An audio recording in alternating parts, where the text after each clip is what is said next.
Assalamualaikum, magandang gabi. Ito ang pasada alas 7, maghahatid sa inyo ng balita at impormasyon sa Bangsamoro Region. Naghain ng bagong panukala hinggil sa bagong districting sa BARMM ang 7 miyembro ng Bangsamoro Transition Authority Parliament matapos ideklara ng Supreme Court na labag sa saligang batas ang naunang redistricting law ng rehiyon. Narito ang report. Matapos ideklara ng Supreme Court na labag sa saligang batas ang naunang redistricting law ng rehiyon, naghain ng panibagong panukala hinggil sa districting sa BARMM ang 7 miyembro ng Bangsamoro Transition Authority Parliament sa isinagawang session kahapon. Layo ng panukala muling magtatag ng mga bagong parliamentary districts bilang paghahanda sa 2026 Bangsamoro Parliamentary Elections. Ang panukalang batas na isinusulong nina MP Suharto Ambolodto, Bay Intan Patuan, Amenodin Sumagayan, Ishak Mastura, Amir Zakaria Rakim, Rashdi Adjong at Ali Rakim Munder na tinaguriang Bangsamoro Parliamentary Districting Act of 2025 o Parliament Bill No. 403 ay naglalayong itakda ang mga hangganan ng mga bagong distrito sa buong rehiyon.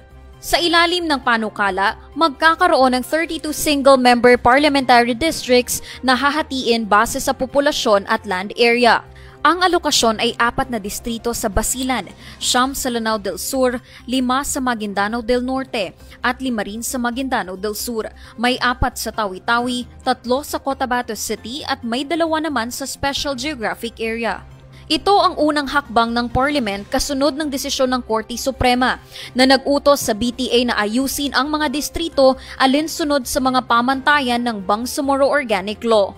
Batay sa populasyon ng rehiyon na humigit kumulang 4.5 milyon, mananatili ang dating configuration ng Basilan, Maguindanao del Sur, Tawi-Tawi at SGA, habang may mga pagbabago sa Lanao del Sur, Maguindanao del Norte at Cotabato City. Ito ang unang hakbang ng Parliament kasunod ng desisyon ng Korte Suprema na nag-utos sa BTA na ayusin ang mga distrito alinsunod sa mga pamantayan ng Bangsamoro Organic Law.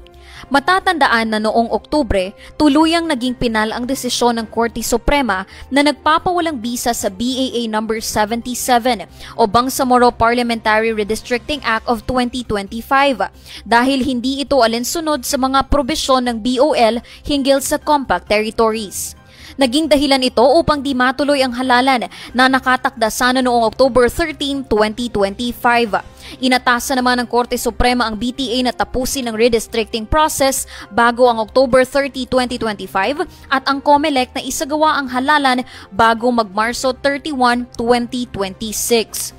Ayon kay Floor Leader John Anthony Jet Lim, ipinapakita ng paghahain ng bagong panukala na may kakayahan pa rin ang BTA Parliament na bumuo ng bagong batas para sa districting.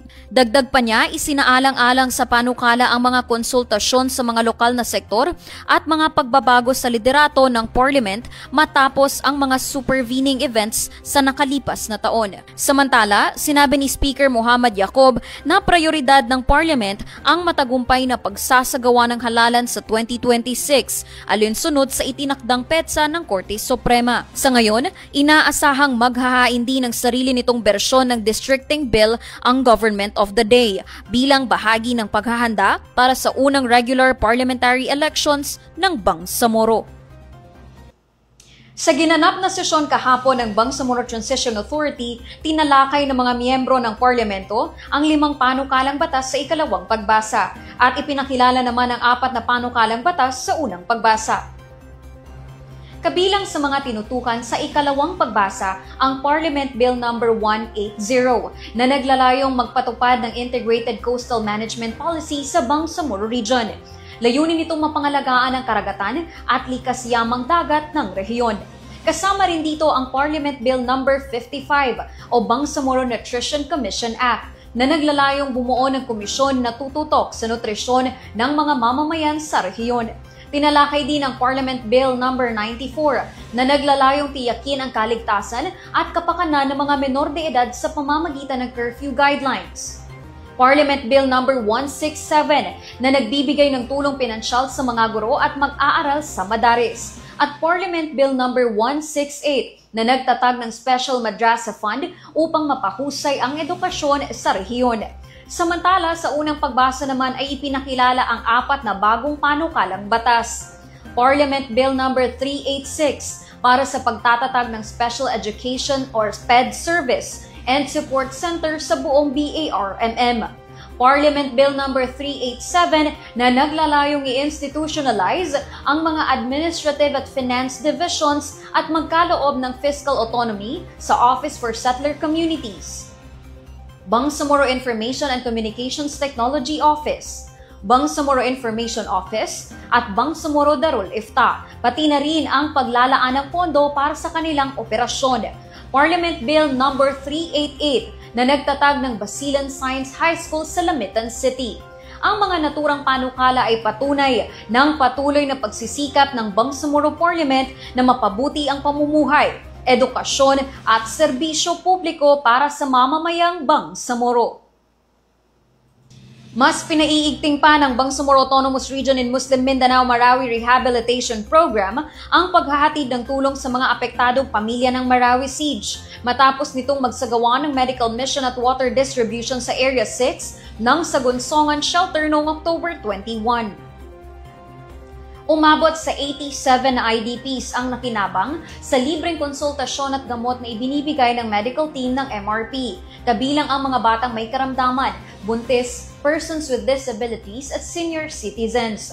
Nasa 5,774 IDPs na ang nabigyan ng serbisyong medikal ng programa simula noong ito ay ilunsad noong July 2024.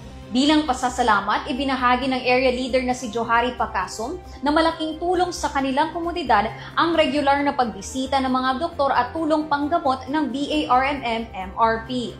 Bukod sa serbisyong medikal, naghatid din ang MRP ng inubing tubig sa mga shelter ng kilala. Gadongan, Hadia, Darussalam Village at Sagunsongan sa ilalim ng water rationing program na 2 beses kada linggo ipinatutupad. Tiniyak ng MRP na patuloy nitong pagtutuunan ng pansin ang access sa serbisyong pangkalusugan at malinis na tubig ng mga pamilyang nawalan ng tirahan bilang bahagi ng tuloy-tuloy na rehabilitasyon at pagbangon ng Marawi. Patuloy na pinalalakas ng Ministry of Agriculture, Fisheries and Agrarian Reform ang sektor ng agrikultura sa Bangsamoro matapos nitong formal na ipagkaloob ang bagong warehouse na may kasamang solar dryer sa Magapas Farmers Association noong October 21 sa Barangay Matengen, Maguindanao del Norte.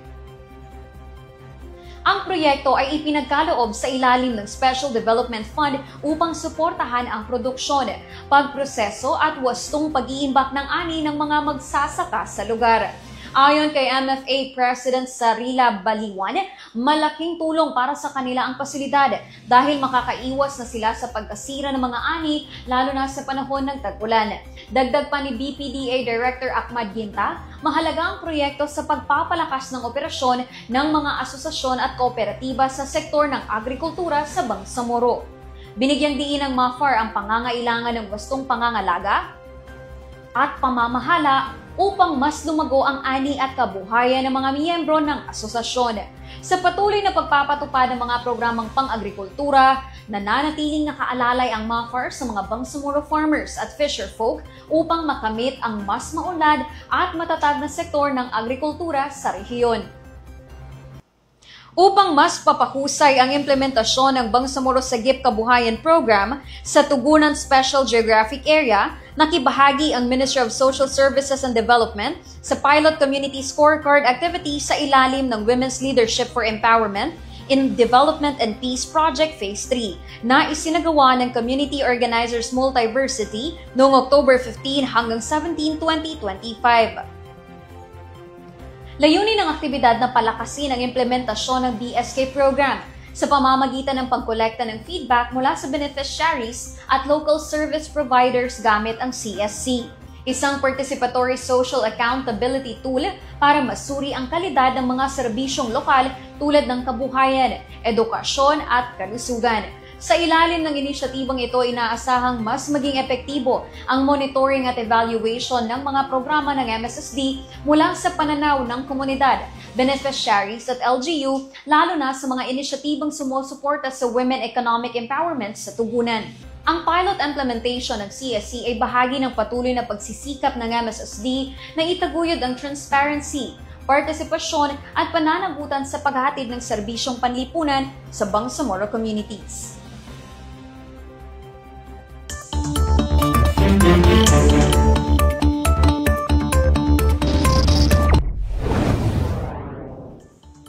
Sa ating panahon ngayon, makakaapekto sa panahon sa Mindanao ang Intertropical Convergence Zone. Ayon sa Pag-asa, magdadala ito ng mga kalat-kalat na mga pag-ulan, pagkulog at pagkidlat sa bahagi ng Mindanao. Ipinag-iingat naman ng lahat sa posibleng maidulot na pagbaha at landslide naman sa mga nakatira malapit sa bundok. Manatiling nakaantabay sa mga paalala ng Pag-asa at Barm Ready sa ating panahon ngayon. Sundan ang Facebook pages ng Barm Ready at Barm Ready Weather Update. Makikita rin ang mga hotline numbers ng Barm Ready sa inyong screens. At yan ang mga balitang tampok sa Pasada alas 7. Para lagi pong updated sa mga kaganapan at impormasyon sa BARMM, i-like, i-follow at i-share ang official social media accounts ng Bangsamoro Government na makikita sa inyong mga screens. Mapapanood nyo rin ang episode na ito ng Pasada alas 7 sa YouTube page ng Bangsamoro Government. Bisitahin din ang bangsamoro.gov.ph. Ako po si Yana Sanday ng Bangsamoro Information Office, naghahatid balita sa ngalan ng serbisyo publiko at moral governance. Maraming salamat po at pagpalain ang Bangsamoro.